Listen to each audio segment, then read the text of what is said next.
Hello everyone, कैसे हो आप सभी लोग। स्वागत है आप सभी का PWIT jam CSIR net YouTube channel पे। आज के सेशन में हम अपने 5 एग्जाम हॉल मिस्टेक्स के बारे में बात करने वाले हैं, जिससे हमारे पेपर पे काफ़ी इफेक्ट पड़ता है या हम अपने 10 से 15 नंबर है वो ऐसे ही डिक्रीज करवा लेते हैं। तो आज का ये सेशन काफ़ी इंपॉर्टेंट होने वाला है। आपको ऐसी मिस्टेक करनी नहीं है बिल्कुल भी। आपने बहुत बार देखा होगा एक एवरेज बच्चा जो नॉर्मल सा पढ़ता है और बहुत अच्छी रैंक ले आता है, और जो बच्चा पूरा साल पढ़ता है और जो बहुत ज़्यादा अंडर कॉन्फिडेंस रहता है या जो बहुत ज़्यादा टेंशन में रहता है कि पता नहीं होगा या नहीं होगा, एकदम पढ़ता रहता है पूरा, उस बच्चे को आपने देखा होगा, आपके सामने बहुत सारे एग्जाम्पल होंगे, है ना। कि वो अपने प्रेशर की वजह से कुछ ना कुछ पॉइंट्स मार्क्स अपने लूज कर देता है और उतना अच्छा पेपर नहीं कर पाता है जितना उसे करना चाहिए इतनी अच्छी स्टडी करने के बाद में। तो उन सब कुछ मिस्टेक्स के बारे में जो आप एग्जाम में करते हो उनके बारे में हम आज के सेशन में चर्चाएं करेंगे। सबसे पहले तो जब हमारा एग्जाम होता है हम एकदम लास्ट मिनट तक पढ़ते रहते हैं, है ना। कई बहुत बच्चों, तुम मेट्रो में पेपर देने जाते हो या कहीं पे भी पेपर देने जाते हो, आपने देखा होगा, है ना, कि बच्चे एग्जाम के बाहर नोटबुक लेके खड़े हैं, वो रिवाइज कर रहे हैं, एक दूसरे से पूछेंगे कि अच्छा तूने ये वाला सवाल कर लिया, क्या ये वाला तुमने टॉपिक पढ़ा, और मान लो कोई उसे बोल देता है कि हाँ हाँ मैंने तो पढ़ लिया है। ये टेंशन हो जाती है, भाई उसने तो पढ़ा है और मैंने नहीं पढ़ा है, क्या पता उसी में से पेपर आ जाए तो गड़बड़ हो जाएगी, मेरे तो मार्क्स चले जाएंगे, है ना, मेरी तो रैंक कम जाएगी। फिर उससे हम इस एंजाइटी से, इस टेंशन से जो चीजें हमें आती हैं वो भी हम भूलने लगते हैं। तो कुछ इंपॉर्टेंट पॉइंट्स का आपको ध्यान रखना है एग्जाम में जाते हुए। सबसे पहला पॉइंट कि जो आपकी लास्ट मिनट की रिवीजन है ना, वो मत करो। आपने पढ़ लिया है, दैट्स इनफ है। पूरा साल आप लोगों ने पढ़ा है अच्छे से। अब लास्ट मिनट में नोटबुक लेके इधर उधर मत दौड़ो। पेपर देने जा रहे हो, गाड़ी में बैठ के जा रहे हो, नोटबुक लेके जा रहे हो, मेट्रो में जा रहे हो, नोटबुक लेके जा रहे हो, है ना, नोटबुक से पढ़ते हुए जा रहे हो। कोई कुछ रिवाइज कर रहा है, अरे ये चीज नहीं पढ़ी, ये वाला पढ़ लेते हैं, पेपर के आधा घंटा रह गया है तब भी नोटबुक लेके बैठे हुए हो। आपस में किसी से बात कर रहे हो, ये वाला, और उस बातचीत से फिर ये होता है कि उसने ये चीज पढ़ी है मैंने नहीं पढ़ी। लास्ट मिनट रिवीजन प्लस 1 घंटा पहले पेपर से किसी से बात ही मत करो कि क्या उसने पढ़ा है, ये मैंने क्या पढ़ा है, तीसरे बंदे ने क्या पढ़ा है, क्या टॉपिक आ सकता है क्या नहीं आ सकता है। एग्जाम से पहले इस बारे में किसी से बात ही मत करो। आपने जो पढ़ा है उसके ऊपर कॉन्फिडेंस रहो, नॉर्मल, कि हाँ बस जो मैंने पढ़ा है उसको मुझे अच्छे से करके आना है। ये लास्ट मिनट रिवीजन नहीं करनी है। जो रिवीजन करनी है वो अपने पेपर से पहले ही 10-15 दिन लगाया करो एकदम अच्छे से रिवीजन करने में, पेपर से पहले नहीं करनी है। या घर से ही कोई इंपॉर्टेंट फॉर्मूला देखना है तो वो देख लो। एकदम प्रेशर में आके, एंजाइटी में, ऐसे हड़बड़ाहट में जो चीज आती है वो भी हम एकदम भूल जाएंगे। तो लास्ट मिनट रिवीजन हमें अवॉइड करनी है। अगर सेकंड, पेपर से 1 दिन पहले हमें नींद नहीं आती है, ये हर किसी बच्चे के साथ होता है आप लोगों के साथ भी, है ना। पेपर से 1 दिन पहले टेंशन के मारे नींद नहीं आती। अब अगर पेपर से 1 दिन पहले नहीं सोओगे, माइंड फ्रेश नहीं होगा, और अगर माइंड फ्रेश नहीं होगा तो पेपर में बिना फ्रेश माइंड के कैसे हम सोच पाएंगे। हमारा दिमाग अच्छे से काम ही नहीं करेगा। ठीक है, तो एकदम अच्छे से प्रॉपर स्लीप लेके जाओ। आपने देखा होगा जो बच्चा, मैंने पहले भी बताई है ये चीज, जो बच्चा एकदम चिल रहता है, आराम से चीजों को पढ़ता है, पूरा साल आराम से कंसेप्ट सीखता है, क्वेश्चन प्रैक्टिस करता है, चीजों को समझता है, टेंशन नहीं लेता है, ठीक है, और बिना टेंशन के आराम से पेपर से 1 दिन पहले सो के जाता है, इधर उधर किसी से फालतू बात नहीं करता है कि तुमने क्या पढ़ा है, ये नहीं पढ़ा है मैंने, पेपर में ये टॉपिक आ गया तो ये टॉपिक रह गया, वो टॉपिक रह गया। जो चिल रहता है और आराम से जो पढ़ के जाता है, आपने देखा होगा उसका रिजल्ट बहुत अच्छा आता है। एक बच्चा जिसने पूरा साल बहुत मेहनत की है, डीपीपी, पीवाईक्यू सब कुछ लगाया है, 10-10, 12-12 घंटे पढ़ाई की है, टेंशन में रहता है हमेशा, इंजॉय नहीं करता है लाइफ को, टेंशन में रहता है कि पता नहीं होगा नहीं होगा, क्या होगा, है ना, और उस टेंशन के बारे में, उस टेंशन को लेते लेते लेते लेते पेपर में भी वो टेंशन में ही बैठा रहता है, और उस टेंशन में सिले मिस्टेक करता है, इंक्रीजिंग ऑर्डर को डिक्रीजिंग ऑर्डर पढ़ता है ना। मान लो which of the following is not property, not property पूछी हुई है, उसको वो प्रॉपर्टी समझ के आंसर कर देता है। तो उसके आपने देखा होगा कि वो सिली मिस्टेक करके ही आता है, ठीक है ना। और एक एवरेज बच्चा जो एकदम रिलैक्स रहता है, प्रेशर नहीं फील करता है उस दिन, वो बहुत अच्छी रैंक लेके आता है। ये चीज मैं आपको बार बार बोल रही हूँ, अब आप रिलैक्स रहो, टेंशन सबको आती है, ठीक है, एकदम प्रॉपर स्लीप लो, बट उस टेंशन को हमें ओवरकम करना है, अच्छे से सो के पेपर देने जाना है, ठीक है। और वो तुम कैसे कर सकते हो, देखो पेपर से एक दिन पहले टेंशन हम सबको आती है, वो सब कैसे कर सकते हो भाई, थोड़ा सा अपने आप को समझाओ कि मैंने जो पढ़ा है उसमें से हो जाएगा, मुझे टेंशन नहीं ले।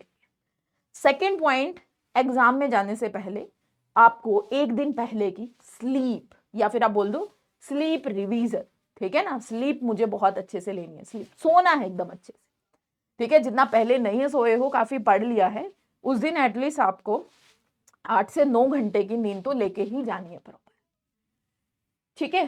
थर्ड इंपॉर्टेंट पॉइंट जो आपको ध्यान रखना है, एग्जाम लेवल। क्या होता है कि जैसे ही हम एग्जाम में बैठते हैं, एग्जाम का लेवल या तो आपको इजी मिलेगा, एग्जाम का लेवल, या फिर एग्जाम का लेवल हार्ड मिलेगा। और एग्जामिनर क्या करता है, आपका थोड़ा सा पेशेंस को चेक करने के लिए स्टार्टिंग में 3-4 डिफिकल्ट सवाल तो डालता है। एक बच्चा जो पूरा साल बहुत मेहनत की है और पेपर में बैठ के उसे ऑलरेडी प्रेशर फील हो रहा है, और स्टार्टिंग में जब आपको 3-4 डिफिकल्ट सवाल देखने को मिल जाए, तो सोचो, आप एक बार सोच के देखो, थोड़ा सा इमेजिन करके देखो खुद को स्टेट में, कि हमें कैसा फील होगा। हम उस एग्जाम में बैठे हुए हैं, हमें स्टार्टिंग के 5 डिफिकल्ट सवाल दिख गए, हमें तो ऐसा लगेगा कि पेपर तो हमारे बाहर, मतलब हमारे आउट ऑफ द बॉक्स आ रहे हैं, मैं मतलब जो पढ़ा है वो सब बर्बाद। बट ऐसा नहीं सोचना। यहाँ पे भी 2 टाइप के बच्चे आपको मिलेंगे, पहले जो पेपर को देख के डर जाएंगे, पूरा प्रेशर फील करेंगे, और जो आते हुए सवाल है उनको भी गलत करके आएंगे और उनका पेपर एकदम बेकार जाएगा। दूसरे बच्चे, कोई बात नहीं, स्टार्टिंग के 3-4 सवाल ही तो गलत हुए हैं, आगे के नेक्स्ट तो अच्छे मिलेंगे, इनको छोड़ देते हैं, इनको छोड़ के जो नेक्स्ट सवाल पे मूव करते हैं, इजी सवाल दिखने लगते हैं, कॉन्फिडेंस बिल्ड होने लगता है, और उनका पेपर बहुत अच्छा आएगा। क्योंकि पूरा पेपर हमें अटेम्प्ट नहीं करना है, आपको यहाँ पे 100 में से 100 नहीं लाने हैं, ठीक है, कि 100 में से 100 लाएंगे तभी हमारे पास में सिलेक्शन होगा, नहीं, आपको मेरिट में आना है, ठीक है ना। और पूरा पेपर 100 में से 100 तो किसी के भी नहीं आते, आई बात समझ में। तो थोड़ा सा ध्यान से कि पेपर में अगर स्टार्टिंग के आपको डिफिकल्ट सवाल नजर आ रहे हैं, उनको छोड़िए, आगे बढ़िए, नेक्स्ट सवालों की तरफ आप मूव करिए, उनको एकदम ध्यान से करके आना है उन सवालों को। थर्ड पॉइंट काफी इंपॉर्टेंट है, एग्जाम में स्टार्टिंग में आपको हार्ड सवाल अगर मिल जाए तो उसको लेके टेंशन में नहीं जाना है पेपर में, ठीक है। नेक्स्ट देखो, प्रेशर। अब एग्जाम में प्रेशर, इस प्रेशर की वजह से, ये प्रेशर बार बार मैं इस प्रेशर के बारे में बात कर रही हूँ, एग्जाम प्रेशर। अब सवाल हमने वहां पे हार्ड सवाल दिखे, प्रेशर आएगा दिमाग में कि पेपर हमसे सॉल्व नहीं हो रहा, तुम इंक्रीजिंग को डिक्रीजिंग पढ़ोगे, जहां पे विच of the following is not the property, तुम उसको पूछोगे कि अरे ये तो प्रॉपर्टी पूछ रखी है हमसे, क्वेश्चन गलत करके आंसर टिक करोगे, सिली मिस्टेक्स करोगे, कैलकुलेशन में गलतियां करोगे, और 15 से 20 मार्क्स आपके वहां पे आपको कम, वहीं पे आपके कम हो जाएंगे, आई बात समझ में। तो 15 to 20 मार्क्स आपके वहीं पे इसी प्रेशर की वजह से कम हो जाएंगे, और जो आप बहुत अच्छी रैंक डिजर्व करते हो, बहुत अच्छे मार्क्स डिजर्व करते हो, वो मार्क्स वहीं पे कम हो जाएंगे। सो थोड़ा सा इस प्रेशर को आपको एग्जाम में हैंडल करना है अच्छे तरीके से, प्रेशर हैंडल करना है, ठीक है। क्वेश्चंस को प्रॉपरली आपको देखना है कि क्वेश्चन को प्रॉपर तरीके से रीड करना है कि ये क्वेश्चन क्या दे रखा है, ऑप्शन तो रीड करोगे, साथ में क्वेश्चन भी प्रॉपर तरीके से आपको रीड करना। नेक्स्ट पॉइंट की बात करते हैं, यही रीड क्वेश्चन प्रॉपर, ठीक है। आपको जो क्वेश्चन है वो आप प्रॉपरली रीड कीजिए। गलतियां कहां होती हैं ये क्वेश्चन पढ़ने में, मान लो आपसे पूछा हुआ है इंक्रीजिंग ऑर्डर, इंक्रीजिंग ऑर्डर भी ऑप्शन में दे रखा है, डिक्रीजिंग ऑर्डर भी दे रखा है, तो ये थोड़ा सा इंक्रीजिंग और डिक्रीजिंग को ध्यान रखना है, ठीक है। मान लो which of the following is not the property of the following, not की जगह तुम उसको नोट नहीं पढ़ते हो, है ना, ऐसे ही आंसर टिक कर देते हो। ये बहुत सारे बच्चे करते हैं, मैं जानती हूँ क्योंकि मैंने भी पेपर दिए। ठीक है, तो क्वेश्चन को प्रॉपरली रीड करना है। ऑप्शन तो सब लोग अच्छे से रीड करते हैं, बट एग्जाम हॉल में आपको क्वेश्चन को अच्छे से रीड करना है कि क्वेश्चन में पूछा क्या है और आंसर हमें क्या लगाना है। ऑप्शन के साथ में आपको क्वेश्चन भी प्रॉपरली रीड करना है अगर आप सिली मिस्टेक्स को अवॉइड करना चाहते हो तो। सेकेंड चीज, अगर आपके पास में टाइम है, इफ यू हैव टाइम, अगर आपके पास में टाइम है तो जो आपने पेपर किया है, जो पेपर किया है उसको लास्ट में रिवाइज करो, थोड़ा सा अच्छे से चेक करो कि मैंने यहाँ पे क्या क्या कैलकुलेशन की, उन कैलकुलेशंस को रिवाइज करो।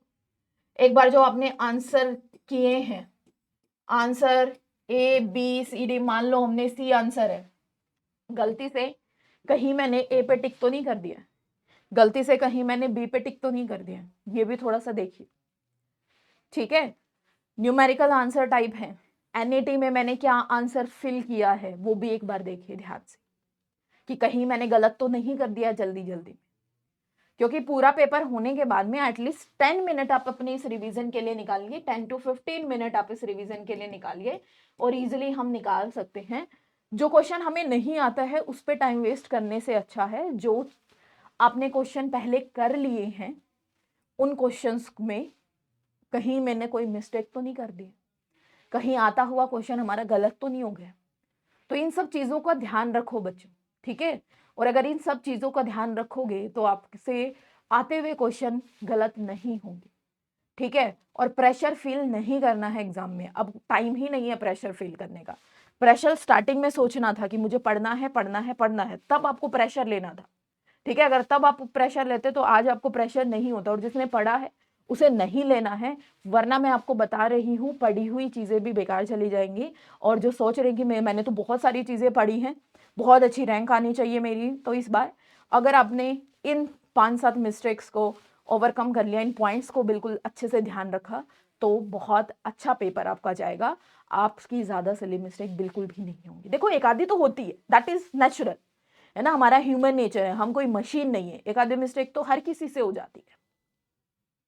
तो थोड़ा सा ध्यान रखना है, अच्छे से पेपर करके आना है। All the very best to all of you, बहुत अच्छा पेपर करके आएंगे, ठीक है ना। थैंक यू सो मच और ऑल द वेरी बेस्ट, ठीक है। थैंक यू सो मच बच्चों।